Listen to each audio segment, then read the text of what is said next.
নমস্কাৰ ছাত্ৰ ছাত্ৰীসকল, এই মুহূৰ্তত তোমালোকৰ মাজলৈ এটা খবৰ আহি পৰিছে যে আজি দিব কাইলৈ দিব তোমালোকৰ ৰিজাল্ট 9টা বজাত। তোমালোকে কেনেকৈ চাবা তাৰ ওপৰত মই ভিডিঅ' বনাই দিছোঁ। এইটো তোমালোকৰ কাৰণে এটা ভাল ভিডিঅ' চোৱা চাই দেখা। এতিয়া আছে তোমালোকক কি ক'বা, গুগল প্লে' ষ্ট'ৰ খুলিবা, তাত উপলব্ধ এপ মাৰি দিবা, চাৰ্চ কৰিবা, লগে লগে এইটো আহি যাব।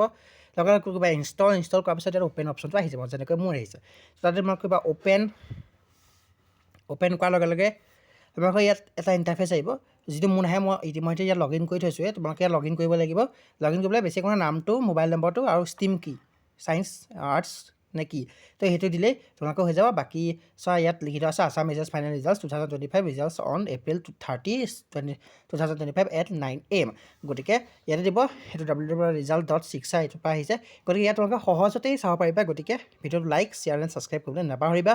লগতে সকলোকে শুভেচ্ছা জনালোঁ কাইলৈ পৰীক্ষাৰ ৰিজাল্টে যি হয় হ'ব, তেনেকৈ ভাবি আজি ৰাতিটো শুই দিয়া। ধন্যবাদ।